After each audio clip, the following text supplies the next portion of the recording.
Thank you so much for coming. This has been really fascinating. My question has to do with your comments on ethical identity and freedom. So firstly, I'm curious as to, I guess just a question of clarification.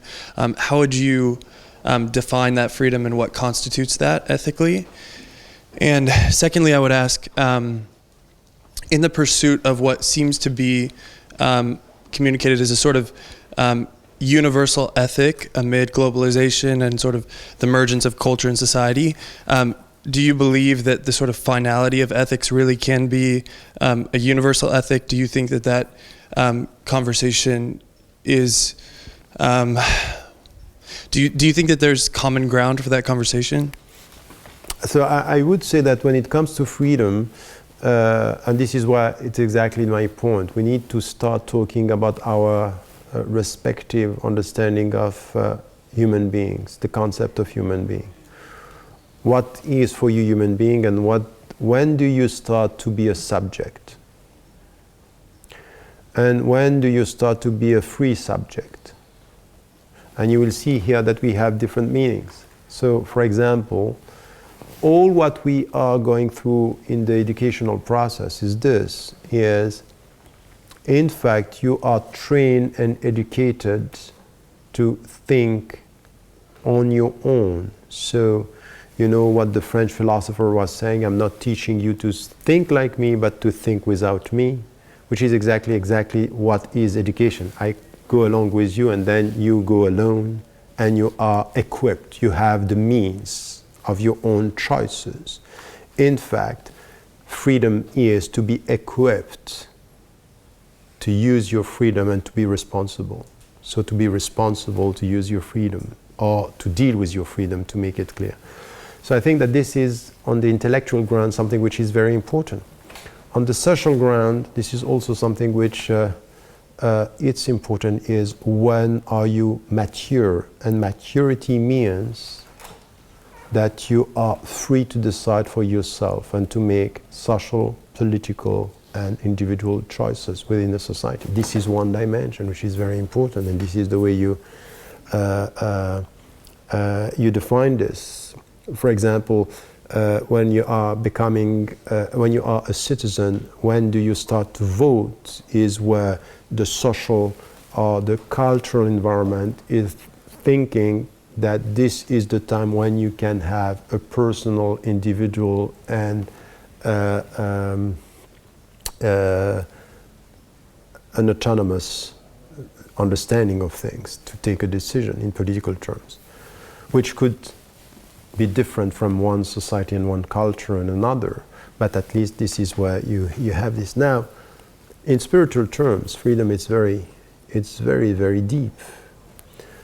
All the tradition, all of them, all the spiritual tradition are saying the first jail that you are facing is yourself, is the ego. So this is also something which has to do with freedom. Now, when you know with neurosciences and you follow all what the neurosciences are saying about emotions and the stimulus that are coming from outside and that they are shaping your emotion, very often in the superficial way of dealing with freedom and our emotions, we think that when I do what I feel, I'm free.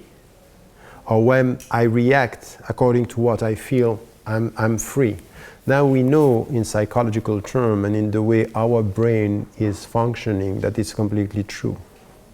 Emotional reaction are reaction to something which is sent to you. So the stimuli that you have are coming and are very powerful. So, for example, have you read Goleman? Emotional intelligence. Have you get Goleman, the intellectual intelligence? You have emotional intelligence. He wrote a book which is quite interesting, and then many were working on this by saying, in one situation, someone who was stealing in the house, he was thinking, this is the last time I'm going to steal, and he went for in a house, and unfortunately he found two women who were there. And he just tied them up and was doing his business. He was to leave, and one of them told him, I'm going to catch you. I remember your face, I'm going to catch you. He just became crazy, and he killed them, both of them, with 35, how do you say that, stabs, so stabbing them 34 times. And in fact, if you look at it, you say, this guy is a savage, it's just unbelievable that he did this. In psychological terms, what happened is what he called a coup d'etat.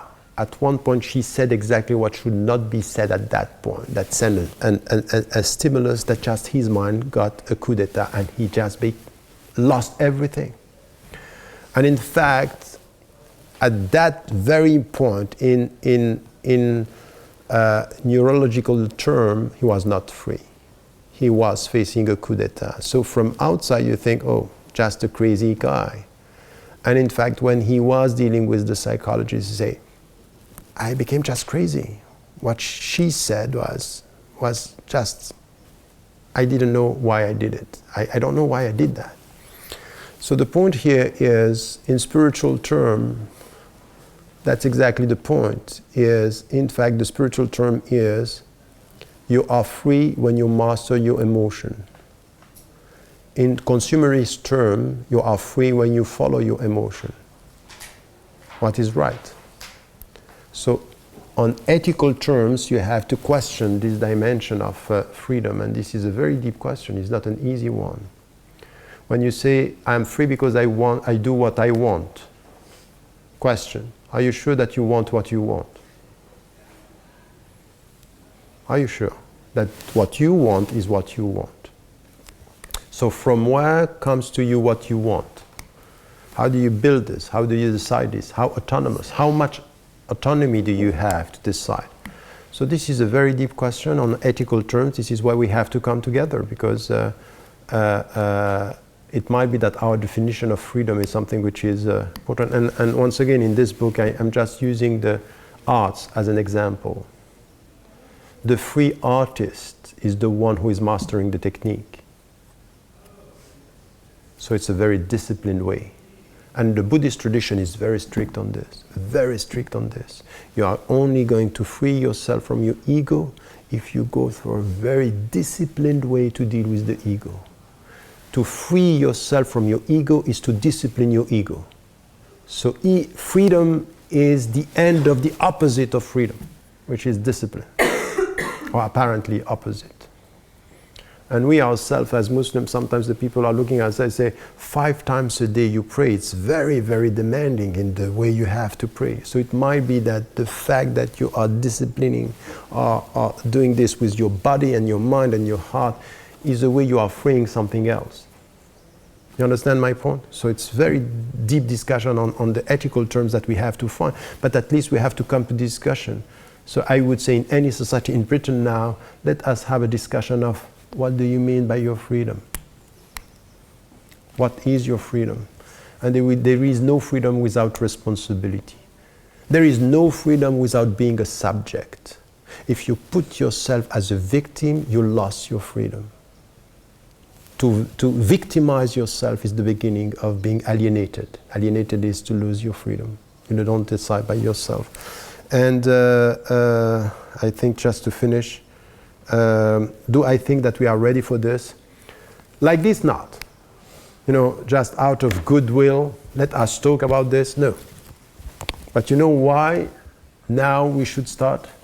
Because in fact, you have 2 ways of dealing with ethics. Because you are a principled person, so you are based on principle and you want to engage in this discussion, or because you are facing catastrophes. Environment is coming from 2 ways. Ecology is coming from 2 ways. One, because you believe in principles, you have to respect nature. This is what you get, for example, when you go to the Native Americans. The Native Americans had a problem with the colonizer by saying, you think that this country belongs to you, and we think that we belong to the land. The land is free, and we are just here for a while. So the land is free, and we are just occupying the land for a while. And you come with a perception that this land is going to belong to you. So you understand the 2 things? So here, in this, it's the very old Native American Indian tradition in America was very much based on the sense of respecting the environment. We have lost this. Why now we are coming back to this discussion? Because we are facing borderline situations where the world, nature is telling us, carry on this way and you are destroying everything. Our societies and our daily life now is more and more populist, more and more racist. Racism is coming again. Can you just imagine? Can you just imagine that in the